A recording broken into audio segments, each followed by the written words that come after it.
The rain had just begun to fall over Manila, soft and silver like a whisper. The air smelled of street food and wet pavement, a mix of chaos and comfort that made Emily pause on the sidewalk. She held her umbrella, looking around at the glowing city, jeepneys flashing by, laughter spilling from a corner eatery and a song echoing from somewhere nearby. It wasn't the kind of singing she heard back home.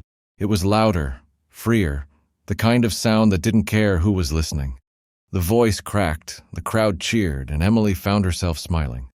She had come to the Philippines for work, a marketing project that had sounded glamorous when she said yes from her small apartment in New York.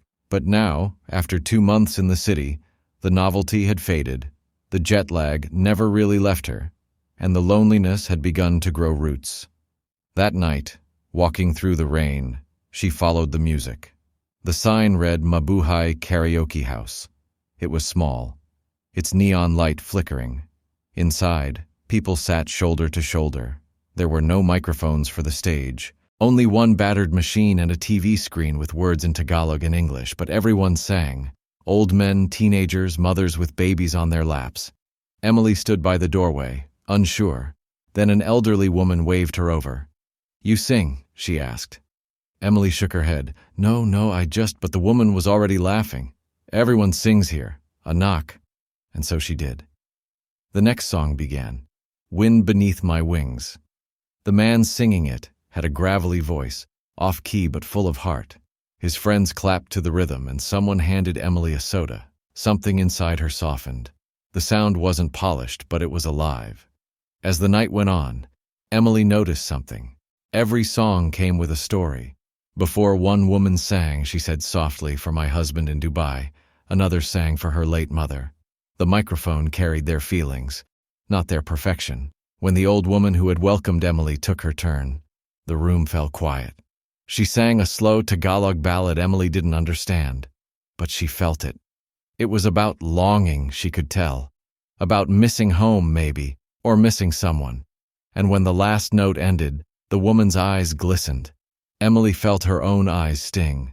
Music wasn't just sound here, it was connection. It was prayer. The next day, Emily couldn't focus on work.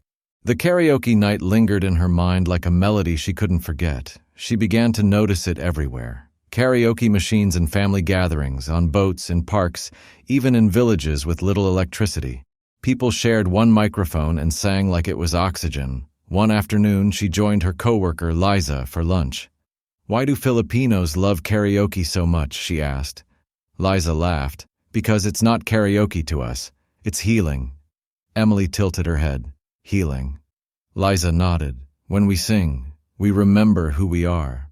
It's how we say we're okay even when we're not. You sing when you're happy, when you're sad, when you have nothing. Or when you have too much." That stayed with her. That weekend, Emily bought a small karaoke microphone from a street vendor. "Bluetooth," he said proudly. "Connect to your phone. You sing anywhere." She brought it back to her apartment and laughed at herself. Alone in her room, she connected it, scrolled through YouTube, and picked a song she hadn't sung since college. "Lean on Me." Her voice cracked. The echo filled the air. She almost turned it off, embarrassed. But then she remembered the old woman's voice, how no one had cared about being perfect. They just sang, so she kept going.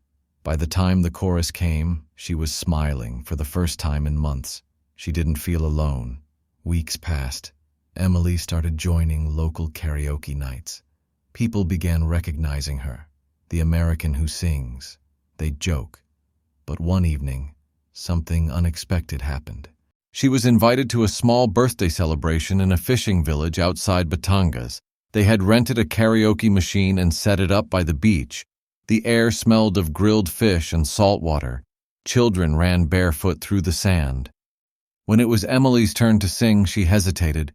The song list was in Tagalog. Liza encouraged her. "Try this one," she said, pointing to Anak, a Filipino classic. Emily smiled nervously. "But I don't know the words."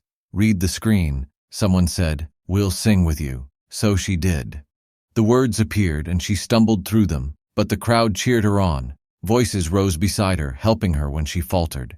Halfway through, she realized she was crying. It wasn't sadness, it was belonging. When the song ended, a silence fell. Not awkward, but sacred. Someone said softly, "You sing like you mean it." She looked at them, fishermen, mothers, children, and whispered, "I do." That night, as the waves hummed in the distance and laughter filled the air, Emily thought about her life back home, a city of closed doors and quiet apartments, so many people alone in their own noise. Here, strangers became family through a single song. Months later, Emily's project ended. Her flight back to New York felt heavier than she expected. In her luggage was the cheap karaoke microphone she'd bought on the street and something deeper she couldn't name. Back home, the city was the same, rushed, cold, efficient, but she wasn't the same. She missed the way music brought people together in the Philippines. She missed the warmth, the shared joy. One evening, her neighbor, Mrs. Johnson, an elderly widow who rarely left her apartment, knocked on her door. "I heard you like singing," she said shyly. Emily laughed. "I try." Mrs. Johnson smiled. "I used to sing in church choir long time ago. An idea formed." The next weekend, Emily invited a few neighbors over, nothing fancy, just coffee, cookies, and her little karaoke mic. At first, no one wanted to sing, but after some laughter and gentle nudging, Mrs. Johnson took the mic and sang Amazing Grace. Her voice trembled, but her eyes shone. By the end of the song, everyone was clapping. Someone else sang, then another. Soon, the hallway filled with voices, old and young, black and white, lonely and hopeful. What began as a small evening became a tradition. Every Saturday they met to sing. They shared stories, food, even prayers. Emily realized this was how it began in the Philippines too. Not with fame, not with competition, but with heart. Months later, one of her friends recorded their karaoke night and posted it online. The video went viral, not because of perfect singing, but because of the joy on their faces. News outlets called it the Karaoke Apartment Project. Community centers invited Emily to organize karaoke nights for seniors and schools. She told them what she had learned. Karaoke isn't about music, it's about remembering. We belong to each other. Soon, churches began adopting the idea. Sing and share nights where people gathered to sing, testify, and encourage one another. Hospitals invited her to lead singing sessions for patients. Each time, Emily thought back to that rainy night in Manila, to the old woman who told her, "Everyone sings here now." Everyone was singing there too. 1 year later, Emily returned to the Philippines, not for work but for gratitude. She found the old karaoke house still there, the same neon sign still flickering. When she walked in, the owner smiled. "You came back," Emily nodded. "I had to." The same old woman sat in the corner. Emily went to her, eyes bright. "You once told me everyone sings here. You were right." The woman laughed. "And you sang, Anak." "Yes," Emily said softly.